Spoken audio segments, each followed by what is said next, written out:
The black woman froze when the cowboy dropped a silver badge onto her porch, but that wasn't what made her send him away. A soaked handkerchief slipped from Eliza's fingers as thunder rolled across Red Sage Valley. Rain hammered the porch roof. The cowboy stood motionless in the mud, water running from the brim of his hat. Then the silver badge hit the wooden boards with a sharp clang. Somewhere behind the house, a gate banged open in the wind. Eliza took one step back, her voice barely above a whisper, and the look on Wyatt's face changed. If this story pulls you in, let us know where you're watching from. The stone struck the window just after midnight. Glass scattered across the kitchen floor of Juniper Ridge Ranch, skidding beneath the table where Eliza Monroe had been sorting feed receipts by lantern light. The flame jumped inside the glass chimney. Outside, the wind moved through the red pines that lined the ridge above the house. Eliza did not scream. She set down her pencil, reached for the Winchester resting beside the door, and stepped onto the porch. The October night was cold enough to sting her cheeks. Nothing moved. No horse, no rider. Only the distant creak of the ranch gate and the whisper of dry grass rolling across Red Sage Valley. Then she spotted the rock. A folded piece of paper had been tied around it with twine. She untied it slowly. The message contained only 4 words. Sell before winter comes. Eliza read it once, then again. She folded the paper neatly and slipped it into her pocket. By morning, she was already repairing the broken window herself. The hammer rose and fell in a steady rhythm.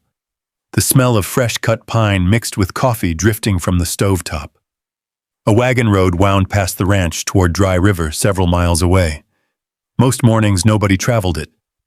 That morning, a rider appeared. Eliza noticed him long before he reached the gate. Tall, broad-shouldered, a dark hat pulled low against the sun. His horse moved at an easy pace, neither hurried nor tired. When he reached the entrance, he stopped and removed his hat. Morning, ma'am. His voice carried the rough edge of long trails and cold mornings. Eliza rested the hammer against her shoulder. Can I help you? I'm looking for work. She studied him. His coat was dusty but well cared for. His saddle showed years of use. Nothing about him looked careless. Not hiring. The man nodded once. Fair enough. That should have ended the conversation. Instead, his eyes drifted toward the eastern pasture. You still keeping horses in the lower canyon? Eliza stiffened. How would you know that? The stranger glanced toward the ridge. Tracks. Then he tipped his hat and rode away. The answer bothered her long after he disappeared. Few people knew about the lower canyon. Even fewer knew she used it for horses. Near noon, trouble arrived. One of her mares had wandered too close to a narrow rock cut below the ridge. By the time Eliza reached her, the animal had slipped between 2 stone shelves and was trapped. The mare kicked wildly. Dust filled the air. Eliza grabbed a rope and tried pulling. Nothing moved. A shadow crossed the ground behind her. She turned. The cowboy had returned. Without a word, he dismounted. Together they worked the rope beneath the horse's chest. The man stayed calm while the frightened mare fought every movement. Easy, girl, he murmured. One final pull. The mare scrambled free. Breathing hard, she bolted toward open ground. Eliza brushed dirt from her skirt. You came back. The cowboy shrugged. Seemed like she needed help. You always ride around rescuing other people's horses? A faint smile appeared. Only the stubborn ones. For the first time, she almost smiled back. Almost. What's your name? She asked. Wyatt Brooks. The name felt familiar, like something she had heard years ago in cattle towns and trail camps. Before she could ask more, he climbed back into the saddle. Good afternoon, Miss Monroe. Eliza frowned. She had never told him her name. By sunset, the question still lingered in her mind. The valley turned gold beneath the fading light. Smoke rose from her chimney. Coyotes called somewhere beyond the northern ridge. When Eliza stepped onto the porch after supper, she looked toward the hills and froze. A small campfire burned less than half a mile away. Beside it sat Wyatt Brooks, not leaving, not moving on, just waiting. Then something else caught her eye. Far beyond Wyatt's camp, 3 riders stood motionless on a distant rise, watching Juniper Ridge Ranch, watching her. And as darkness settled over Red Sage Valley, none of them rode away. Eliza remained on the porch until the cold finally pushed through her coat. The 3 riders stood on the distant ridge like fence posts driven into the earth, too far away to identify, too still to ignore. When she glanced toward Wyatt's campfire again, she found him looking in the same direction. He had seen them too. The next morning arrived gray and windy. Eliza stepped outside carrying a bucket of feed. Frost coated the water trough beside the barn. Her breath drifted white through the air. Wyatt was already working. No one had hired him. Yet there he was replacing a broken board near the cattle pen. He stopped hammering when he noticed her. "You'll wear yourself out doing work nobody asked for." "Been accused of worse," he said. She tried not to smile. Tried. By noon, Amos Reed arrived in his wagon carrying a sack of oats and a crate of supplies from Dry River. The old man climbed down slowly, rubbing his knees. "Who's the stranger?" "Wyatt Brooks." Amos studied him. The name clearly meant something. Trail boss Wyatt Brooks? Wyatt nodded. Amos let out a low whistle. "Heard stories about you all the way up in Montana." Wyatt shrugged. Stories usually grow taller than the people in them. For the next several days, he stayed. Every morning Eliza expected him to leave. Every morning he was still there. He repaired a loose stall door, replaced a damaged fence post near the creek, helped a lame horse put weight back on its injured leg. He never bragged, never explained, never asked questions about her life. That was what surprised Eliza most. Most people wanted explanations. Why she lived alone, why she never married, why she stayed at Juniper Ridge when easier lives existed elsewhere. Wyatt asked none of it. Sometimes he worked an entire afternoon without speaking more than 10 words. Strangely, that made him easier to trust. A week later, they rode into Dry River for supplies. The town sat beside a dusty bend in the wagon road, its wooden storefronts weathered by years of wind and sun. The general store bell jingled as they entered. Conversation slowed. People noticed them. Eliza was used to that. What she wasn't used to was seeing people stare at Wyatt standing beside her. By lunchtime, whispers followed them through town. At the feed store, at the blacksmith, even outside the post office. By evening, the rumors had already begun. A woman carrying coffee out of the diner stared openly. 2 ranch hands stopped talking when Eliza walked past. Across the street, Evelyn Crow watched from the window of her father's office. Elegant gloves, expensive coat, a smile that never quite reached her eyes.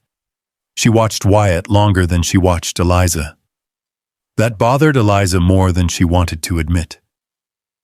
They finished their errands and stopped at the saloon before heading home.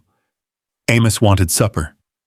The dining room smelled of beef stew and fresh bread. A piano played quietly in the corner. For a while, everything felt normal. Then one of Vernon Crow's men entered. A heavy-set ranch hand named Curtis Dale. The moment he spotted Wyatt, his expression hardened. "Well," Curtis said, "didn't expect to find you here." Wyatt set down his coffee cup. Neither man smiled. Neither offered a handshake.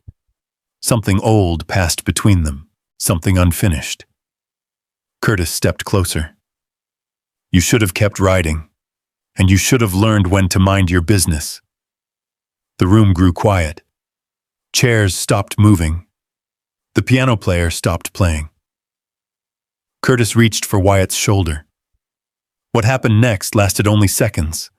A chair scraped. A table rattled. Curtis stumbled backward into an empty seat. No punches.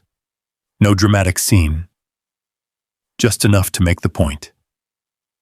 Sheriff Nolan Pierce said, sitting near the window, lowered his newspaper. That's enough. The matter ended there. But Eliza noticed something. Wyatt looked less angry than disappointed, as though he'd hoped never to see Curtis again. The ride home happened mostly in silence. The sky glowed orange behind the mountains. The horses moved at an easy pace. That night Amos stayed for supper. A stew pot simmered on the stove. Rain tapped softly against the kitchen window. The old man told stories about his late wife, stories he had told before, yet somehow they felt new in the warm kitchen light. Eliza laughed harder than she had in months, maybe years. The sound surprised even her. Amos pointed his spoon toward Wyatt. How about you? Ever been married? Wyatt shook his head. No. Amos turned toward Eliza. And you? The answer escaped before she could stop it. I've never been kissed. Silence settled over the room. Even the rain seemed quieter. Eliza stared into her coffee. The words hung there awkwardly. She expected pity, embarrassment, a joke. Wyatt simply lowered his eyes toward his cup.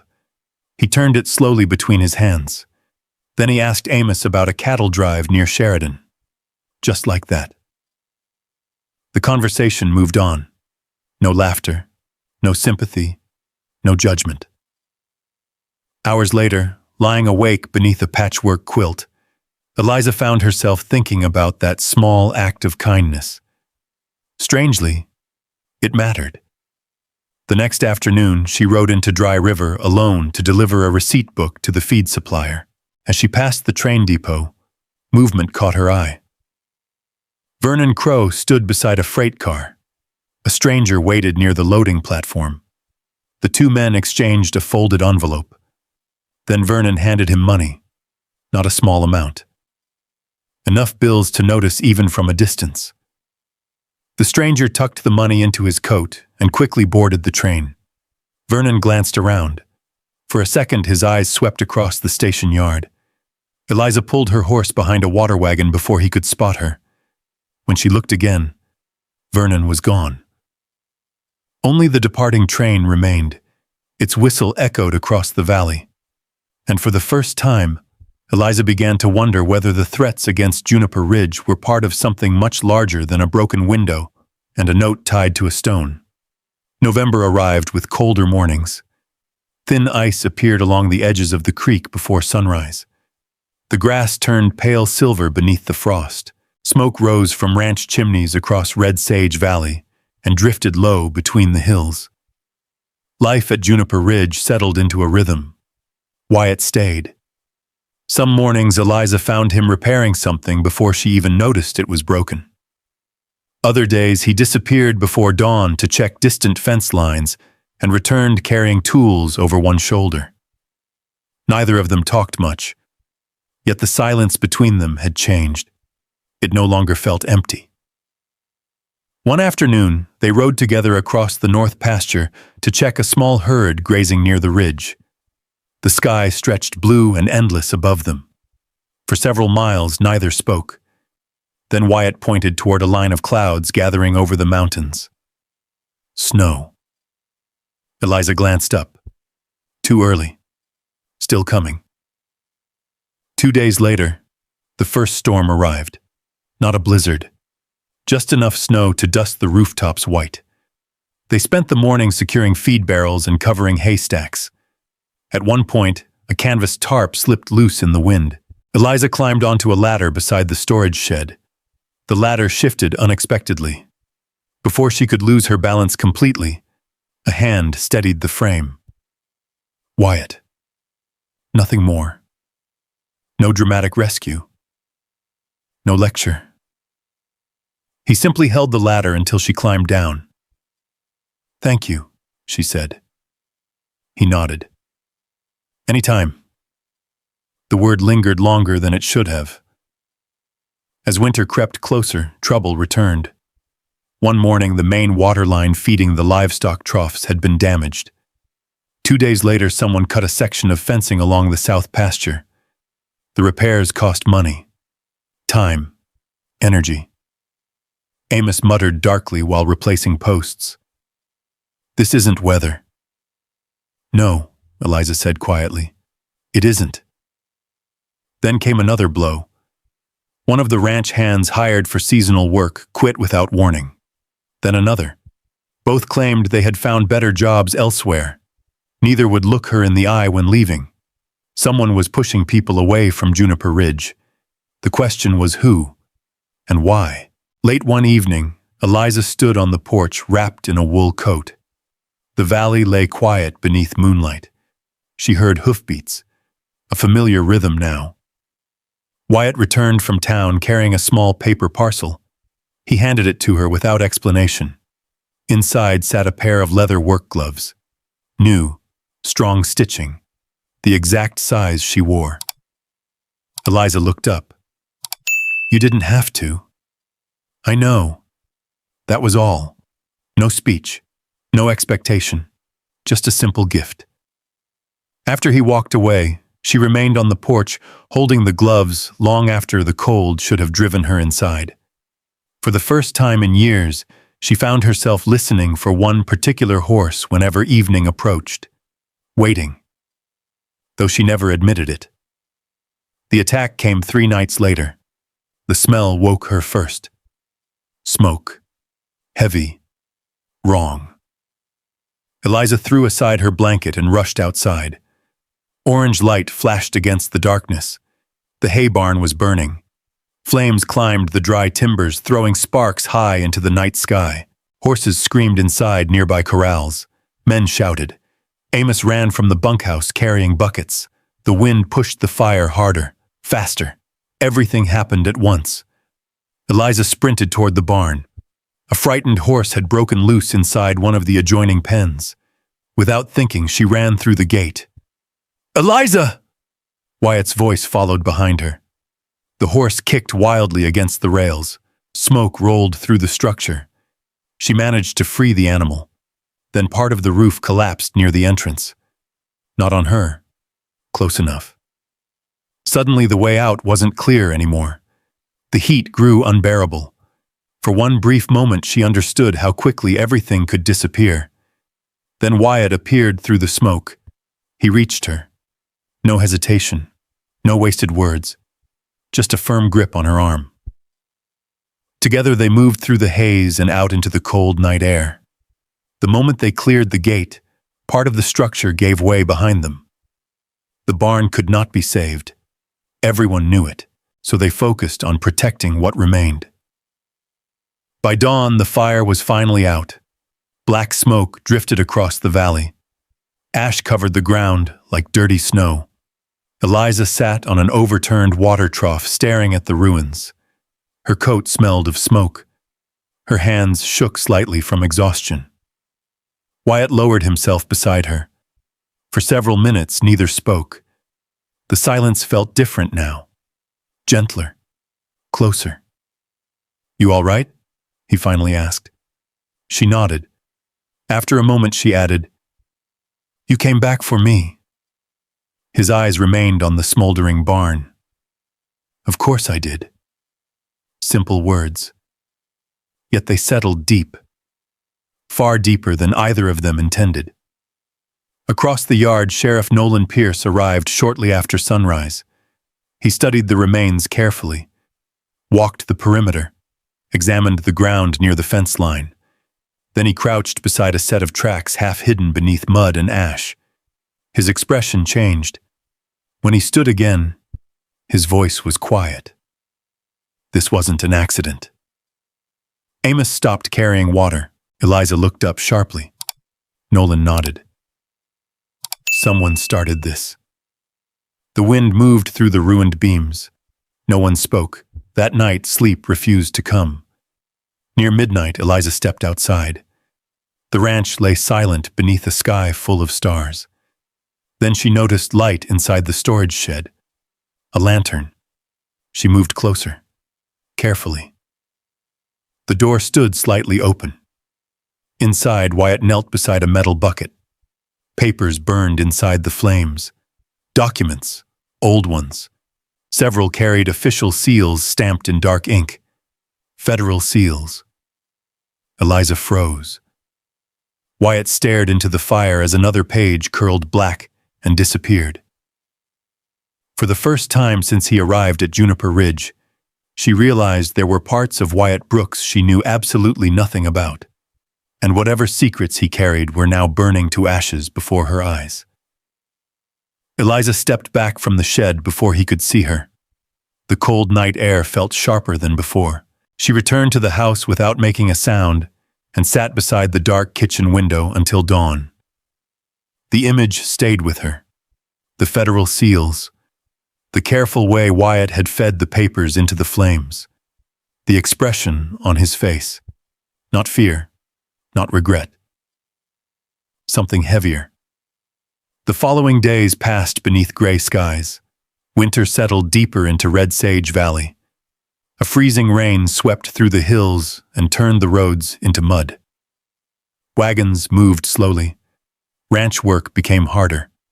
Yet the distance between Eliza and Wyatt became harder still. Nothing had happened. No argument. No accusation. But she watched him differently now, and Wyatt noticed. One morning he handed her a repaired ledger that had lost its binding. She thanked him. Nothing more. Another afternoon he asked if she wanted help moving feed barrels before a storm. She answered with a simple nod. The warmth that had quietly grown between them seemed trapped behind something neither knew how to cross. Amos noticed it first. "You two sound like strangers again." Neither answered. A week later, Sheriff Nolan arrived just before sunset. His horse was muddy from a long ride. He carried a leather satchel tucked beneath his arm. "I need to speak with Wyatt."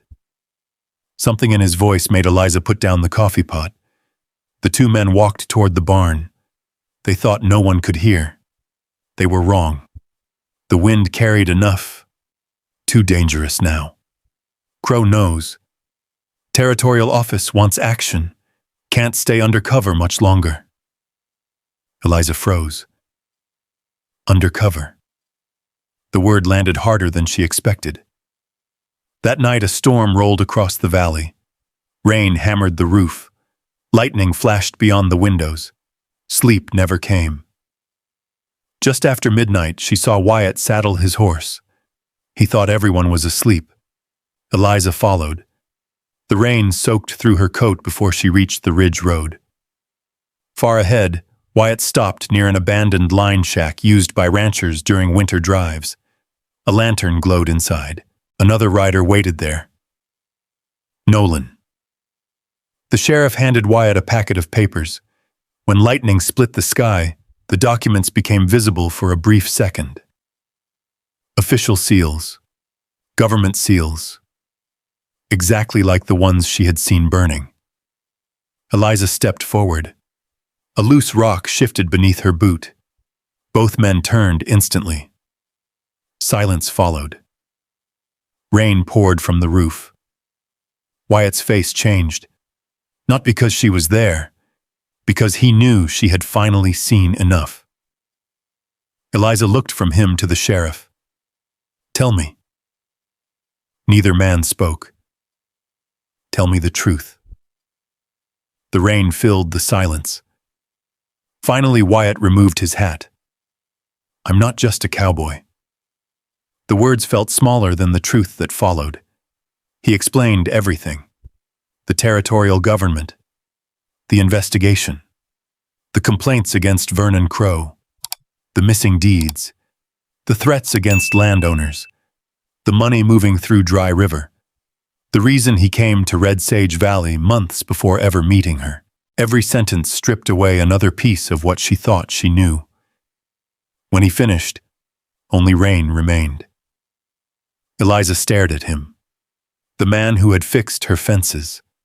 the man who had carried feed beside her, the man who had bought her work gloves, the man who had pulled her from a burning barn. And now suddenly he was someone else. Or perhaps he had always been someone else. "You knew who I was before we met." Wyatt nodded. "Yes." "You knew about Juniper Ridge." "Yes." The answer hurt more than any lie could, because it was calm, honest. Too late. She laughed once, a quiet sound without joy. "I finally trusted someone." The rain streamed from the brim of her hat, and he arrived carrying another name. Neither Wyatt nor Nolan interrupted. There was nothing to defend, nothing to explain away. The truth had already done its work. Eliza reached into her coat pocket. For a moment, Wyatt recognized the folded cloth before she even opened her hand. The handkerchief. Months earlier, he had wrapped it around her injured palm after she split her skin repairing fence wire. She held it out. Rain dripped from its edges. His hand hesitated before taking it. That hesitation hurt almost as much as the gesture itself. "Eliza." She shook her head.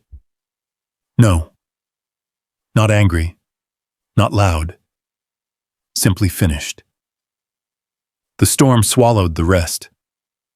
By morning, Wyatt Brooks was gone. His bunk stood empty. His horse was gone from the stable. The coffee cup he always used sat upside down beside the wash basin. Nothing else remained. Days passed. Then Sheriff Nolan returned. This time carrying news far worse than anyone expected. Years earlier, the man who had left Juniper Ridge Ranch to Eliza had not simply died from bad luck and failing health. Evidence had surfaced. Witness statements, property records, financial transfers hidden inside freight company accounts. Vernon Crow had spent years forcing landowners from the valley, and the man who entrusted Juniper Ridge to Eliza had stood directly in his way. The ranch had never been chosen by accident. It had been targeted for years. Eliza listened without speaking. Outside, snow drifted across the pasture fences. Inside, the fire crackled softly in the stove. Everything suddenly connected. The threats, the sabotage, the fire, the pressure to sell. The valley had been part of a much larger plan all along. That evening, she stood alone on the porch. The winter sky glowed pale above the mountains. Far to the east, beyond Dry River, beyond the rail lines and freight roads, Wyatt Brooks rode toward a larger town where Vernon Crow waited. Toward answers. Toward danger. And perhaps toward a fight he might not return from. The snow continued falling long after darkness covered Red Sage Valley. But for the first time since he left, Eliza found herself staring down the empty road, wondering whether she wanted him to come back. Or whether it was already too late. Winter passed slowly across Red Sage Valley. Snow gathered along fence lines and drifted against the barn walls. The burned remains of the hay barn were cleared away piece by piece. New posts went up. Fresh lumber arrived from Dry River. Life continued, at least from the outside. Every morning, Eliza carried coffee onto the porch and watched the valley wake beneath the pale Wyoming sky. Every evening, she locked the front door and told herself she no longer expected to hear hoofbeats coming up the road. She never quite believed it. Then spring arrived. The creek began running strong again. Green pushed through the earth where ash had once settled. Wildflowers appeared beside the wagon trail. One bright morning, Sheriff Nolan rode into the yard carrying news. Vernon Crow had been arrested. The investigation was over. Property records had been recovered. Witnesses had come forward. Freight company ledgers connected everything. Years of fraud finally stood exposed. Juniper Ridge Ranch belonged to Eliza beyond question. No one would force her from it. The valley celebrated. Dry River held a gathering outside the church. People talked about new beginnings, new businesses, New opportunities. Eliza listened politely, but one question remained untouched. Where's Wyatt? Nolan removed his hat. He finished his work. And? The sheriff hesitated. He's in Cheyenne. That night she sat alone on the porch long after sunset. The rocking chair creaked softly beneath her. The same chair Wyatt had repaired months ago. The same porch where she had first watched him ride through the gate. Amos stepped outside carrying 2 cups of coffee. He handed one to her. Neither spoke for a while. Finally, the old man cleared his throat. Some folks leave because they want to. Eliza looked toward the dark valley. And some? They leave because they think staying would only make things harder. She stared into her cup. The coffee had already gone cold. 3 days later, she saddled her horse before dawn. She left instructions for Amos, packed a small bag, then headed east. The ride to Cheyenne took time. Dusty roads, rail crossings, roadside boarding houses, long stretches of silence beneath enormous skies. For most of the journey, she wondered what she would say if she found him. Nothing sounded right. By the time she reached town, afternoon sunlight reflected from train windows and storefront glass. Cheyenne bustled with wagons, travelers, railroad workers, and cattle buyers. She found him at the depot, standing beside a train. A leather bag rested near his boots. The train whistle sounded once. Passengers began boarding. Wyatt looked older somehow, more tired, as if the months at Juniper Ridge had followed him there. Then he saw her. For a moment neither moved, neither smiled, neither trusted the moment enough to believe it. Eliza crossed the platform slowly. Wyatt removed his hat. Eliza. Her name sounded exactly the way she remembered. He glanced toward the train. It leaves in 15 minutes. She nodded. I know. Silence settled between them. Not uncomfortable. Just honest. The kind that comes when too much has happened for easy words. Wyatt looked down briefly. I figured you wouldn't want to see me again. She studied him. The same man who fixed fences before sunrise. The same man who stood beside her in smoke and snow. The same man who had lied. And the same man who had stayed when everyone else walked away. The train whistle sounded again. Passengers hurried past them. Still, she said nothing. Then finally, she looked him in the eye. You knocked once. Wyatt froze. A faint smile touched her lips. I figured I'd answer this time. For the first time in months, something softened in his face. Not relief, something deeper, something quieter. He set down the travel bag. The train left without him. 1 year later, Juniper Ridge looked different. A new barn stood where the old one had burned. Fresh paint covered the ranch house. The fences stretched strong across the hills. Amos had built a small cabin near the creek. Sheriff Nolan stopped by often enough to be considered family. And Wyatt Brooks never left again. Autumn returned to Red Sage Valley. Golden grass rolled beneath the wind. The porch glowed amber in the evening light. Eliza stood near the railing watching the sunset spill across the valley. Behind her, the screen door opened. Wyatt stepped outside carrying 2 cups of coffee. He handed one to her. Their fingers brushed. A simple thing. Still enough to make her smile. For a while they watched the horizon together. The same horizon that had once separated them. Finally, Eliza turned toward him. You remember what I told you that night? Wyatt smiled. About never being kissed? She nodded. The breeze lifted a strand of hair across her cheek. Somewhere in the distance, a horse bell rang softly. Eliza stepped closer, placed her hand against his face. Warm, familiar, home. Not anymore. Then she kissed him. No crowd, no music, no grand speech.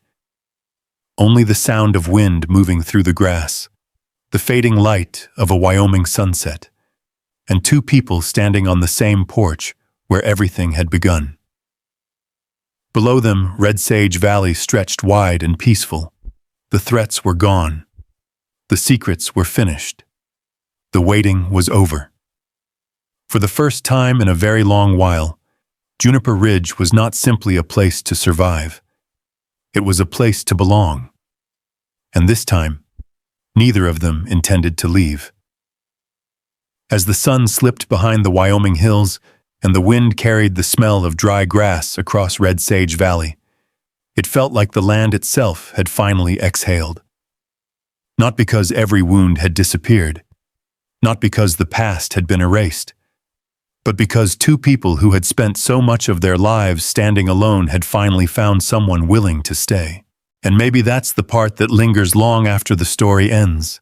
If you place yourself where Eliza once stood, on that porch, watching an empty road, wondering whether trust was worth the risk, you might understand how difficult it is to open your heart after disappointment. How easy it is to believe that independence is safer than hope. Yet sometimes healing doesn't arrive with grand promises. Sometimes it arrives quietly. A hand repairing a broken fence. A cup of coffee left waiting on a cold morning. A person who chooses to remain when leaving would be easier. Perhaps that's what this story was really about. Not rescue, not destiny, but the courage to give someone a second chance, and the courage to accept one yourself. If this story stayed with you, leave a simple comment below and tell us what moment touched your heart the most. And if you enjoy stories about steadfast love, quiet strength, second chances, and the people who find their way home against all odds, we hope you'll join us again. There are many more trails ahead, many more lives to discover, and many more stories waiting just beyond the next